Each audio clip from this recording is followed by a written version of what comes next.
মেঘ ৰাশিৰ বাবে 2025 চনটো কেনেকুৱা হ'ব? ৰাশি অনুযায়ী আমাৰ কিছুমান লক্ষণ থাকে। তেনে ক্ষেত্ৰত আজি মই আলোচনা কৰিম 2025 চন যিটো আহি আছে সেই চনটোনো মেঘ ৰাশিৰ মানুহখিনিৰ বাবেনো কেনেকুৱা হ'ব? আপুনি যদি জানিব বিচাৰিছে মেঘ ৰাশিৰ মানুহখিনিৰ বাবে 2025 চনটো প্ৰকৃততেনো কেনেকুৱা হ'ব, ভিডিঅ'টো আপোনাৰ বাবে। আপুনি যদি আপোনাৰ ইউটিউব, ফেচবুক অথবা ইনষ্টা লিগেল আৰু অৰ্গেনিকভাৱে গ্ৰ'থ কৰিব বিচাৰে আমাৰ লগত যোগাযোগ কৰিব।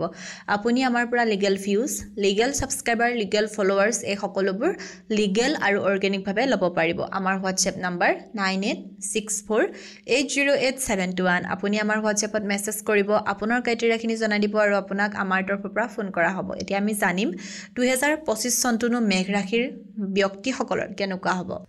এতিয়া মই আপোনালোকক বহুকেইটা ভিডিঅ'ত কৈছোঁ যে 2025 চনটোত নিউমাৰলজি অনুসৰি কি কৰিব? মংগলে ৰাজত্ব কৰিব। অৰ্থাৎ এই বছৰটো হৈছে 9, অৰ্থাৎ মংগলৰ বছৰ, আৰু মংগলৰ বছৰ হ'লে কি হ'ব? হনুমান বাবাৰ বছৰ। তেনে ক্ষেত্ৰত মেঘ ৰাশিৰ মানুহখিনিৰনো কেনেকুৱা হ'ব?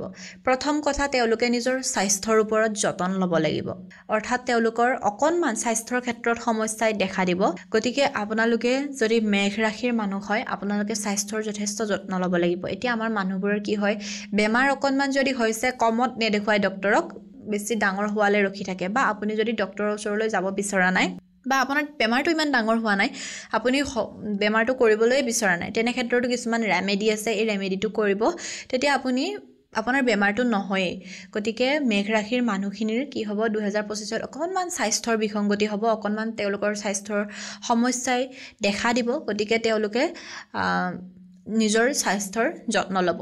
দ্বিতীয়তে কি হ'ব? মেঘ ৰাশিৰ মানুহখিনিয়ে এইটো কৰিব লাগিব, 2025 চনটো খুব বেছি ধৈৰ্যৰে কাম কৰিব লাগিব। যিয়ে কাম নকৰে কিয়, আপুনি যি কামতে হাত নিদিয়ে কিয়, যি কামেই নকৰে কিয়, সকলো কামেই আপুনি খুব বেছি ধৈৰ্যৰে কৰিবলৈ চেষ্টা কৰিব। কাৰণ কি হ'ব? মেঘ ৰাশিৰ মানুহখিনিৰ এই 2025টোত চাৰেচাতি আৰম্ভ হ'ব। চাৰেচাতি আৰম্ভ হ'লে আপুনি কি হ'ব? আপোনাৰ বিভিন্ন ধৰণৰ সমস্যাই আপোনাক দেখা দিব পাৰে। আপুনি কি হ'ব? ঘৰ সলাব, নতুন ঘৰলৈ যাব, আপুনি চাকৰি সলাব, কিবা এটা আপুনি ধৰক কাম কৰি আছে, সেই কামটো আপুনি কৰি থাকিব নোৱাৰিব। আপুনি ধৰক 2 মাহমান কৰি আছে, আপুনি সেই কামটোৰ পৰা গিভ আপ কৰিব, লগ আপুনি সেইটো কামৰ পৰা গুচি আহি আকৌ অন্য কামত যাব। তেনেকুৱা ধৰণৰ সমস্যা আপোনাৰ হ'ব।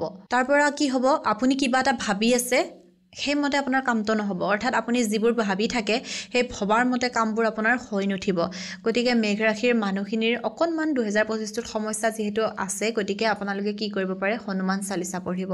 কাৰণ 2025 বৰ্ষটো হৈছে হনুমান বাবাৰ বছৰ, আৰু আপোনাৰ যিহেতু চাৰেচাতি চলিব, গতিকে শনিক যদি আপুনি দমন কৰিব লাগে, শনিক দমন কৰাৰ সকলোতকৈ ভাল উপায় হৈছে আপুনি হনুমান চালিচা পঢ়িব, হনুমান পূজা কৰিব। শনিক দমন কৰিবৰ কাৰণে আপুনি শনি পূজা কৰিব নালাগে, সেইটো যদি আপুনি কৰে, তাতকৈ ভাল আপুনি হনুমান পূজা কৰক, হনুমান চালিচা পঢ়ক, হনুমান পূজা কৰক। আপোনাৰ যিবোৰ শনিয়ে সমস্যা দিছে সেইবোৰ নোহোৱা হ'ব। সেইটোতো আপোনাৰ গুচি নাযায়, কিন্তু কি হ'ব? আপোনাৰ সমস্যাখিনি নোহোৱা হোৱাত যথেষ্ট সহায় কৰিব। গতিকে বিশেষকৈ যিহেতু 2025 বৰ্ষটো হনুমানজীৰ বছৰ, গতিকে আপোনালোকে হনুমান চালিচা পাঠ কৰিব, এই বছৰটোত ভাল ফল পাব।